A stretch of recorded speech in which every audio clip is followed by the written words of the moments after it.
정숙은 식탁에 앉아 수첩을 펼쳤고 펜으로 체크리스트를 하나씩 지워나갔다. 예식장 예약 완료, 하객 명단 120명 확정, 식사 메뉴 선정 완료. 3개월 전부터 준비해온 남편 병철의 환갑 잔치가 이제 한 달 앞으로 다가왔다. 정숙은 큰딸 수진에게 전화를 걸었고 수진은 3번의 신호음 끝에 받았다. 정숙은 환갑 잔치 날짜와 장소를 알렸고 수진은 잠시 침묵하다가 꼭 해야 하냐고 되물었다. 정숙은 당황했지만 아버지 환갑인데 당연하다고 답했다. 수진은 한숨을 쉬며 알았다고만 했고 전화를 끊었다. 정숙은 휴대폰을 내려놓으며 딸의 차가운 반응에 이상함을 느꼈지만 바쁜 탓이라고 생각하며 넘어갔다.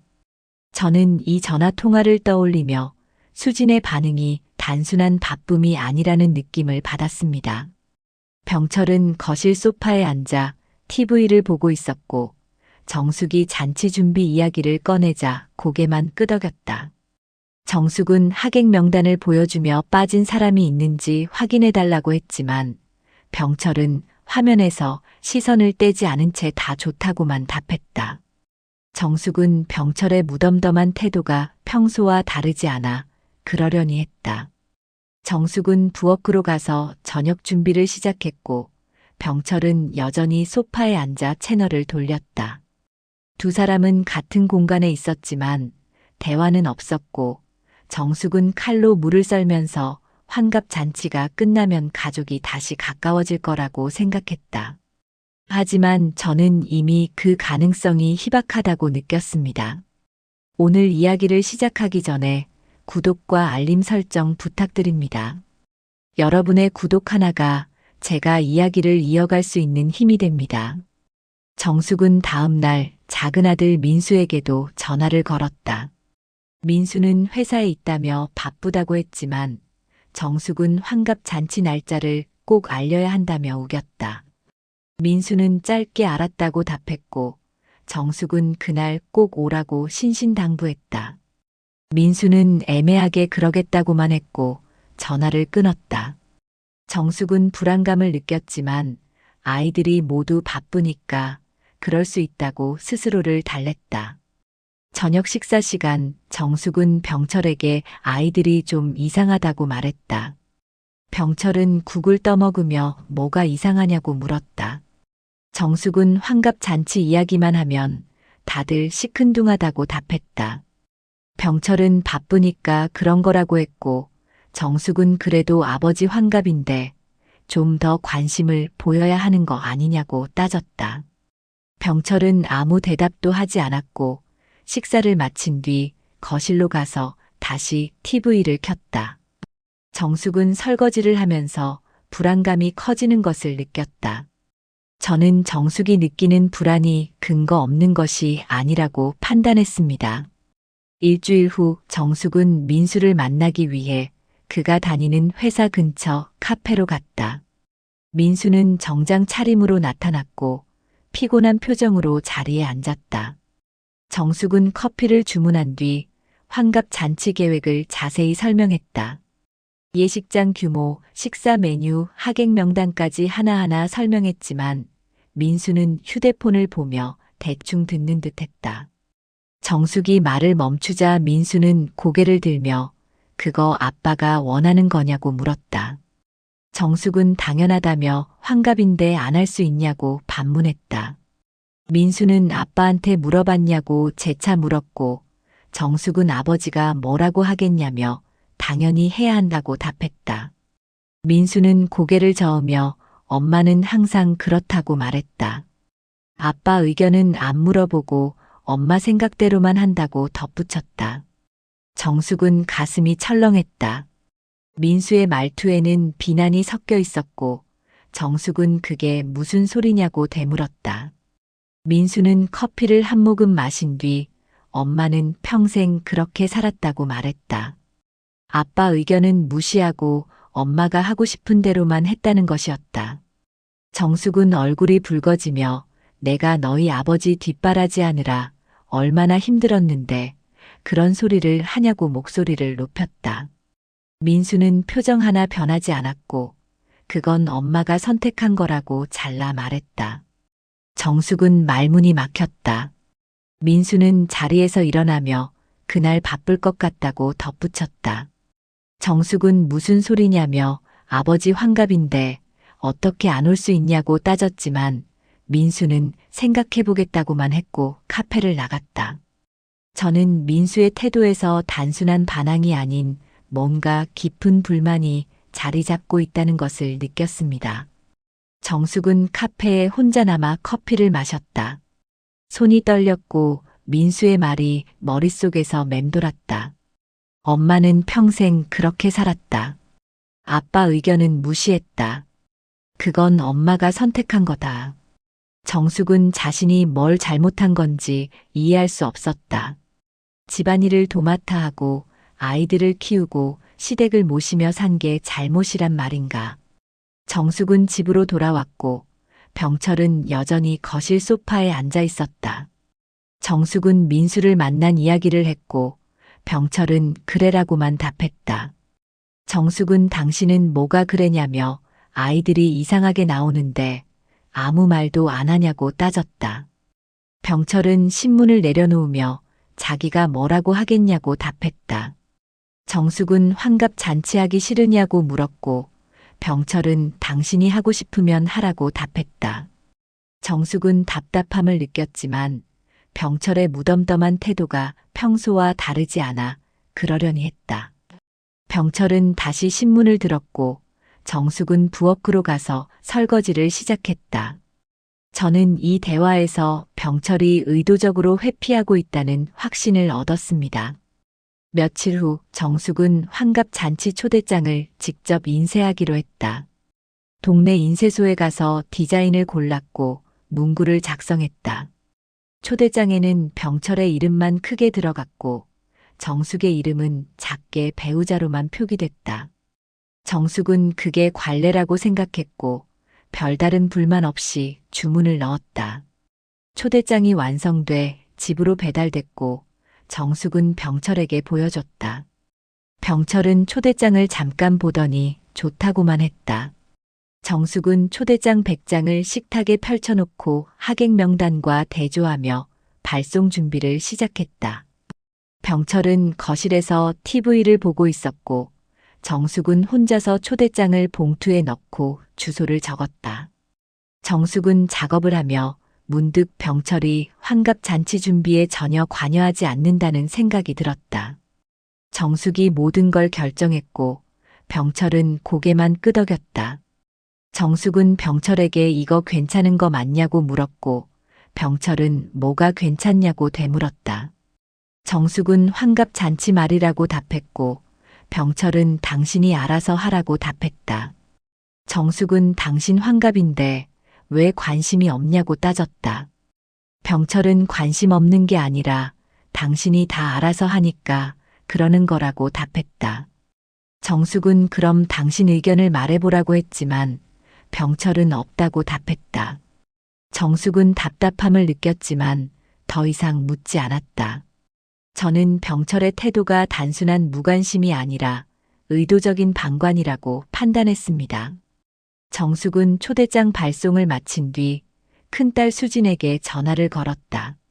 수진은 받지 않았고 정숙은 문자를 보냈다.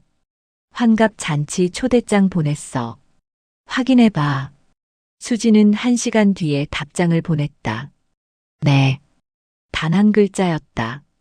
정숙은 딸의 차가운 반응에 또다시 불안감을 느꼈다. 저녁 식사 시간 정숙은 병철에게 수진이 요즘 이상하다고 말했다. 병철은 밥을 먹으며 뭐가 이상하냐고 물었다. 정숙은 말을 안 한다며 전화에도 안 받고 문자도 짧게만 온다고 답했다. 병철은 바쁘니까 그런 거라고 했고 정숙은 그래도 엄마한테 그렇게 하면 안 되는 거 아니냐고 따졌다. 병철은 아무 대답도 하지 않았고 식사를 마친 뒤 설거지도 하지 않고 거실로 갔다. 정숙은 설거지를 하면서 병철이 아이들 편을 드는 것 같다는 생각이 들었다.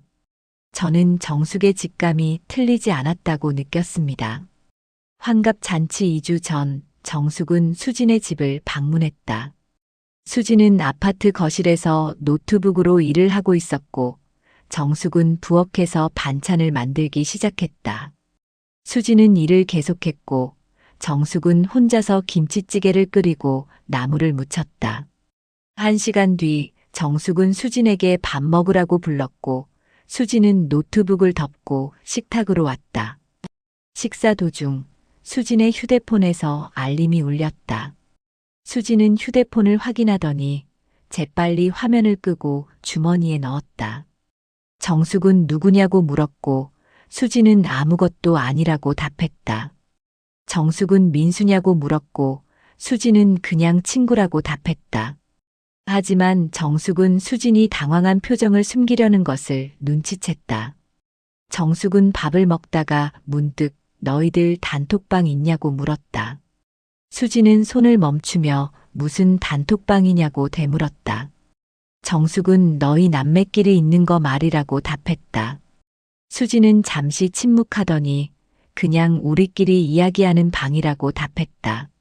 정숙은 엄마는 왜 빠져 있냐고 물었고 수진은 그냥이라고만 답했다. 정숙은 가슴이 답답했다. 아이들이 자신을 빼고 따로 대화를 나눈다는 사실이 서운했고 그 안에서 무슨 이야기를 하는지 궁금했다. 정숙은 거기서 무슨 얘기하냐고 물었지만 수진은 별거 없다고 답했다. 정숙은 더 묻지 않았지만 불안감은 커졌다. 저는 이 단체 채팅방이 정숙을 배제한 의도적인 공간이라는 확신을 가졌습니다. 집으로 돌아온 정숙은 병철에게 아이들이 자신을 빼고 단톡방을 만들었다고 말했다. 병철은 그럴 수도 있다고 답했고 정숙은 당신은 빠져 있냐고 물었다. 병철은 자기는 모른다고 답했다. 정숙은 아이들한테 물어보라고 했지만 병철은 굳이 그럴 필요 있냐며 방으로 들어갔다. 정숙은 거실에 혼자 남았고 TV를 켰지만 집중할 수 없었다. 아이들이 자신을 배제한다는 생각이 머릿속을 떠나지 않았고 병철마저 무관심한 태도를 보이는 게 답답했다. 정숙은 환갑 잔치가 끝나면 이 모든 게 해결될 거라고 스스로를 달랬다. 하지만 저는 이미 그 희망이 무너질 것을 예감했습니다. 환갑 잔치 당일 정숙은 새벽부터 일어나 준비를 시작했다. 한복을 꺼내 다렸고 화장을 정성스럽게 했다. 병철은 침대에 누워 있다가 정숙이 깨우자 일어나 양복을 입었다.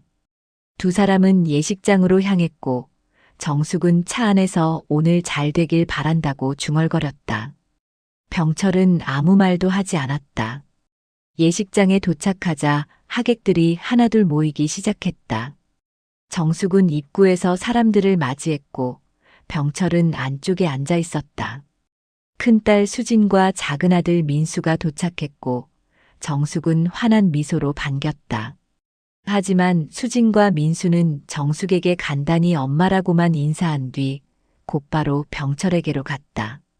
수진은 병철을 안으며 아빠 환갑 축하한다고 말했고 민수도 아빠 오늘 편하게 쉬라고 말했다. 정숙은 그 광경을 보며 당황했지만 아이들이 아버지를 챙기는 게 당연하다고 생각하며 넘어갔다. 하지만 식사가 시작되고 자리 배치가 끝났을 때 정숙은 이상함을 느꼈다. 수진과 민수는 병철 양옆에 앉았고 정숙은 조금 떨어진 자리에 혼자 앉았다. 정숙은 수진에게 엄마 옆으로 오라고 손짓했지만 수진은 고개를 저으며 아빠 옆에 있겠다고 답했다. 민수도 마찬가지였다. 정숙은 가슴이 답답했지만 하객들 앞에서 티를 낼 수 없어 그대로 앉아 있었다. 저는 이 장면을 보며 아이들이 의도적으로 정숙을 배제하고 있다는 사실을 분명히 느꼈습니다. 식사가 진행되는 동안 하객들은 병철에게 축하 인사를 건넸다. 정숙에게도 몇몇 사람들이 인사를 했지만 대부분은 병철에게만 집중했다. 정숙은 환갑 잔치 주인공이 남편이니까 당연하다고 생각하려 했지만 아이들의 태도는 달랐다. 수진은 병철에게 아빠 힘들었죠 라고 말했고, 민수는 아빠 오늘은 아무 생각 말고 쉬세요 라고 덧붙였다. 정숙은 그 말의 의미를 이해할 수 없었다. 힘들었다는 게 무슨 뜻인가? 무슨 생각을 말라는 건가? 정숙은 수진에게 그게 무슨 말이냐고 물었지만 수진은 그냥이라고만 답했다. 정숙은 불안감이 커지는 것을 느꼈고 병철을 쳐다봤지만 병철은 고개를 숙인 채 식사를 하고 있었다. 환갑 잔치가 끝나고 하객들이 떠났다. 정숙은 예식장 직원들과 정리를 하고 있었고 아이들은 병철과 함께 밖에서 담소를 나누고 있었다. 정숙은 창밖을 보며 아이들이 자신을 완전히 무시하고 있다는 사실을 깨달았다. 저는 정숙의 직감이 정확하다고 판단했습니다. 환갑 잔치가 끝나고 집으로 돌아온 후 정숙은 아이들을 거실에 불렀다. 수진과 민수는 소파에 앉았고 병철은 안방으로 들어가려 했지만 정숙이 막아섰다. 정숙은 오늘 너희들 왜 그랬냐고 물었다. 수진과 민수는 서로를 쳐다보며 침묵했다. 정숙은 엄마한테는 인사도 제대로 안 하고 아버지한테만 매달렸다고 따졌다. 수진이 먼저 입을 열었다. 엄마 우리 다 알아요. 정숙은 뭘 안다는 거냐고 되물었다. 수진은 잠시 망설이더니 엄마가 아빠한테 어떻게 했는지 안다고 말했다. 정숙은 얼굴이 하얗게 질렸고 무슨 소리냐고 소리쳤다. 민수가 끼어들었다. 엄마는 평생 아빠를 무시했다고 말했다. 아빠 의견은 한 번도 안 물어보고 엄마 마음대로만 했다고 덧붙였다. 정숙은 숨이 막혔다. 내가 언제 그랬냐며 목소리를 높였지만 수지는 고개를 저었다. 엄마는 항상 그랬다고 답했다. 환갑 잔치도 아빠 의견 안 물어보고 엄마 마음대로 정했다고 말했다. 정숙은 내가 너희 아버지 뒷바라지하느라 평생을 살았는데 이게 무슨 소리냐고 따졌다. 민수가 말했다. 그게 아빠가 원한 거였냐고 되물었다. 엄마가 하고 싶어서 한 거 아니냐고 덧붙였다. 정숙은 말문이 막혔다. 수진이 이어서 말했다. 엄마는 항상 내가 다 했다고 하지만 아빠도 돈 벌어왔고 집안 지켰다고 말했다. 정숙은 돈만 벌어오면 되냐며 집안일은 누가 했냐고 소리쳤다. 저는 이 대화를 들으며 아이들이 완전히 병철의 편에 서 있다는 사실에 경악했습니다. 수지는 그래도 아빠는 엄마처럼 떠들지 않았다고 말했다. 아빠는 조용히 참았다고 덧붙였다. 정숙은 참았다는 게 무슨 뜻이냐고 물었지만 수지는 대답하지 않았다. 민수가 말했다. 엄마는 아빠를 존중한 적이 없다고 말했다. 정숙은 가슴이 무너지는 것을 느꼈다. 정숙은 병철을 쳐다봤다. 병철은 소파에 앉아 고개를 숙인 채 아무 말도 하지 않았다. 정숙은 당신이 애들한테 뭐라고 한 거냐고 소리쳤다. 병철은 고개를 들며 자기는 아무 말도 안 했다고 답했다. 정숙은 그럼 애들이 왜 이러냐고 따졌지만 병철은 자기도 모른다고 답했다. 저는 병철의 거짓말이 명백하다고 판단했습니다. 정숙은 아이들에게 너희 아버지한테 직접 물어보라고 소리쳤다. 병철은 소파에서 일어나 거실 한가운데 섰고 정숙은 당신이 애들한테 뭐라고 한 거냐고 다그쳤다. 병철은 아무 말도 안 했다고 되풀이했다. 정숙은 그럼 애들이 왜 엄마를 무시하냐고 따졌다. 수진이 끼어들었다. 아빠는 안 말해도 우리가 다 봤다고 말했다. 엄마가 아빠 무시하는 거 우리가 어렸을 때부터 봤다고 덧붙였다. 정숙은 내가 언제 무시했냐고 소리쳤다. 민수가 답했다. 아빠가 뭐라고 하면 엄마는 항상 당신은 몰라라고 했다고 말했다.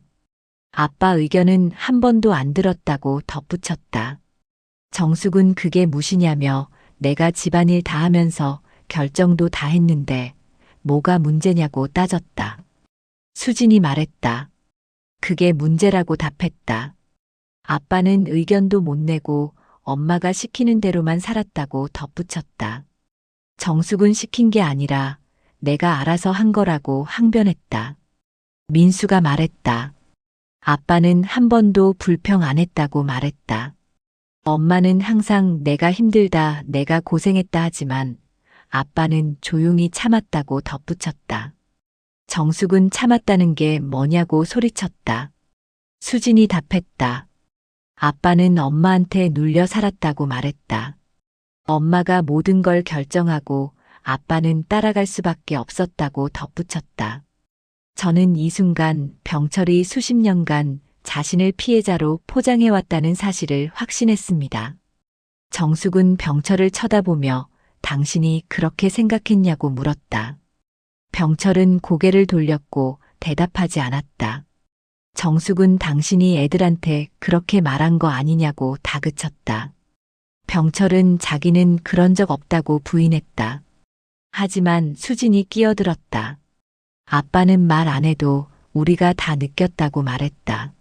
아빠 표정, 아빠 한숨 다 봤다고 덧붙였다. 정숙은 무릎에 힘이 풀리는 것을 느꼈다. 병철이 의도적으로 피해자 행세를 해왔다는 것을 깨달았다. 말로 하지 않아도 표정과 한숨으로 아이들에게 자신이 억압받고 있다는 메시지를 전달한 것이다. 정숙은 당신이 비겁하다고 소리쳤다. 병철은 여전히 대답하지 않았다. 민수가 말했다. 엄마가 비겁한 거라고 답했다. 아빠를 무시하고 아빠 의견 안 듣고 엄마 마음대로만 하면서 희생했다고 떠드는 게 비겁하다고 덧붙였다. 정숙은 눈물이 흘렀지만 참았다. 저는 이 가족이 이미 돌이킬 수 없는 지점을 넘었다고 판단했습니다. 정숙은 아이들에게 내가 너희 키우느라, 시댁 모시느라, 집안일 하느라 얼마나 힘들었는데 그런 소리를 하냐고 호소했다. 하지만 수지는 그건 엄마 선택이라고 잘라 말했다. 정숙은 선택이라는 말에 가슴이 무너졌다. 내가 안 하면 누가 하냐고 소리쳤지만 민수는 그래도 아빠도 돈 벌어왔다고 답했다. 엄마만 희생한 게 아니라고 덧붙였다. 정숙은 돈만 벌어오면 되냐고 따졌다. 집안일은 누가 했고 너희는 누가 키웠냐고 소리쳤다. 수진이 답했다. 그래도 아빠는 엄마처럼 내가 다 했다고 떠들지 않았다고 말했다. 아빠는 조용히 참았다고 덧붙였다. 정숙은 또 참았다는 말에 화가 치밀었다. 참은 게 뭐가 대단하냐고 소리쳤다. 민수가 말했다. 참는 게 더 힘들다고 답했다. 엄마는 떠들면서 스트레스 풀지만 아빠는 속으로 사겼다고 덧붙였다. 정숙은 그럼 내가 떠든 게 잘못이냐고 따졌다. 수진이 답했다. 잘못은 아니지만 아빠도 힘들었다는 걸 인정해야 한다고 말했다. 정숙은 나도 힘들었다고 소리쳤다. 수진은 그걸 아무도 부정 안 한다고 답했다. 하지만 엄마만 힘든 게 아니라는 거라고 덧붙였다. 정숙은 그럼 너희는 아버지 편이냐고 물었다. 민수가 답했다. 편을 가르는 게 아니라 사실을 말하는 거라고 답했다. 정숙은 사실이 뭐냐고 소리쳤다. 저는 이 대화를 들으며 아이들이 병철의 서사를 완전히 받아들였다는 사실에 깊은 분노를 느꼈습니다. 수진이 말했다. 사실은 엄마가 아빠를 존중하지 않았다는 거라고 답했다. 아빠 의견을 무시하고 엄마 마음대로 했다는 거라고 덧붙였다. 정숙은 내가 집안일 다 하면서 결정도 하는 게 당연한 거 아니냐고 따졌다. 민수가 답했다. 아빠한테 물어보는 게 먼저라고 말했다. 엄마 혼자 결정하고 아빠한테 통보만 하는 게 문제라고 덧붙였다. 정숙은 통보가 아니라 상의했다고 항변했다. 하지만 수지는 고개를 저었다. 상의가 아니라 통보였다고 말했다. 아빠가 뭐라고 하면 엄마는 듣지도 않았다고 덧붙였다.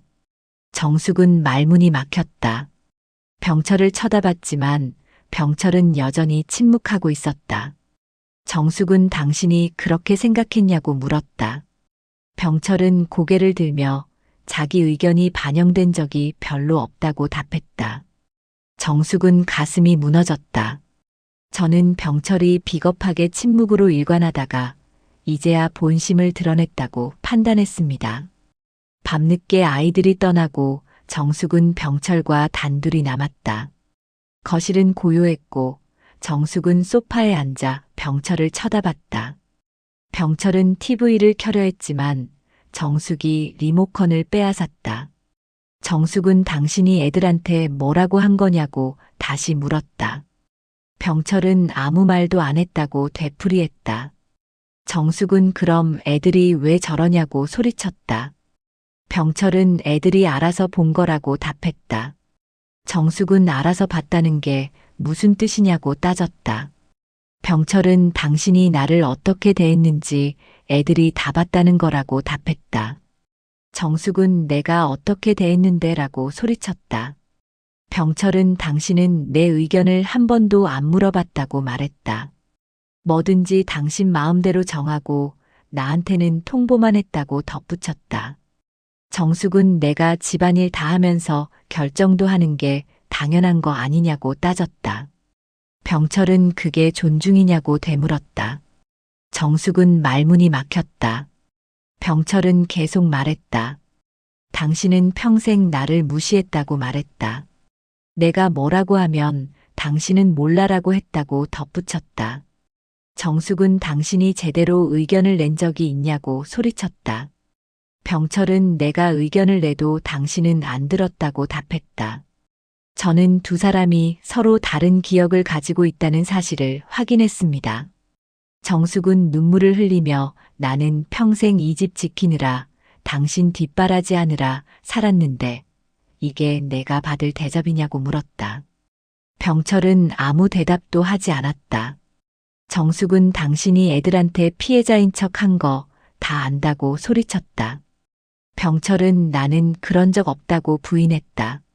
정숙은 당신이 표정으로 한숨으로 애들한테 메시지를 전달한 거 다 안다고 따졌다. 병철은 그건 당신 생각이라고 답했다. 정숙은 더 이상 참을 수 없었다. 이혼할 거라고 선언했다. 병철은 놀란 표정으로 정숙을 쳐다봤다. 정숙은 당신하고는 더 이상 못 살겠다고 덧붙였다. 병철은 왜 갑자기 이혼이냐고 물었다. 정숙은 갑자기가 아니라고 답했다. 평생 쌓인 게 오늘 터진 거라고 덧붙였다. 병철은 아무 말도 하지 못했다. 저는 정숙의 선택이 불가피하다고 판단했습니다. 정숙은 다음 날 법률사무소를 찾아갔다. 변호사는 이혼 사유를 물었고 정숙은 평생 희생했는데 남편과 자식들이 자신을 가해자로 만들었다고 설명했다. 변호사는 구체적인 증거가 필요하다고 말했지만 정숙은 증거가 없다고 답했다. 그저 감정의 문제라고 덧붙였다. 변호사는 감정만으로는 이혼이 어렵다고 말했지만 정숙은 상관없다고 답했다. 협의 이혼을 요청하겠다고 말했다. 변호사는 남편이 동의하지 않을 수도 있다고 경고했지만 정숙은 설득하겠다고 답했다. 집으로 돌아온 정숙은 병철에게 이혼 서류를 내밀었다. 병철은 서류를 보며 진심이냐고 물었다. 정숙은 진심이라고 답했다. 병철은 애들은 어떻게 하냐고 물었다. 정숙은 애들은 당신 편이니까 당신이 알아서 하라고 답했다. 병철은 왜 이러냐고 물었다. 정숙은 당신이 평생 나를 무시하고 애들한테 피해자 행세한 거 참을 수 없다고 답했다. 병철은 나는 그런 적 없다고 부인했다. 정숙은 당신은 아무것도 안 한 게 문제라고 소리쳤다. 의견도 안 내고 참기만 하면서 애들한테는 내가 가해자인 것처럼 만들었다고 덧붙였다. 병철은 내가 뭘 어떻게 하길 원했냐고 물었다. 정숙은 당신이 남편답게 가장답게 행동하길 원했다고 답했다. 하지만 당신은 평생 반감만 했다고 덧붙였다. 병철은 아무 대답도 하지 못했다. 저는 병철이 끝까지 자신의 책임을 인정하지 않는다고 판단했습니다. 큰딸 수진과 작은아들 민수는 정숙의 이혼 결정을 듣고 반대했다. 수진은 엄마가 오버한다고 말했고, 민수는 환갑 잔치 때문에 감정적이 된 거라고 말했다. 하지만 정숙은 듣지 않았다. 너희는 아버지 편이니까 이해 못할 거라고 답했다. 수진은 엄마도 문제가 있다고 말했다. 아빠 의견을 무시한 건 사실이라고 덧붙였다. 정숙은 그럼 내가 잘못했다는 거냐고 소리쳤다. 민수가 답했다. 엄마만 잘못한 건 아니지만 엄마도 반성해야 한다고 말했다. 정숙은 더 이상 아이들과 대화하지 않았다. 환갑 잔치 한 달 후 정숙은 집을 나왔다. 병철은 끝까지 내가 뭘 잘못했냐고 물었지만 정숙은 당신은 아무것도 안 한 게 잘못이라고 답했다. 아이들은 여전히 아버지 편을 들었고 정숙은 혼자가 됐다.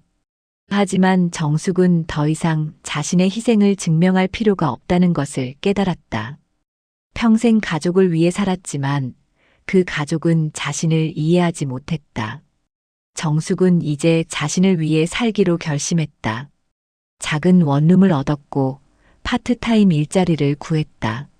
아이들은 가끔 연락했지만 정숙은 짧게 대답하고 끊었다. 정숙은 거울을 보며 이제 내 인생을 살겠다고 다짐했다. 이제 정숙은 자신의 삶을 다시 시작합니다. 저는 정숙의 선택이 용기 있는 결단이었다고 생각합니다. 이 이야기가 마음에 남으셨다면 댓글 한 줄만 남겨주세요. 구독과 알림 설정은 제가 내일을 버틸 힘이 됩니다.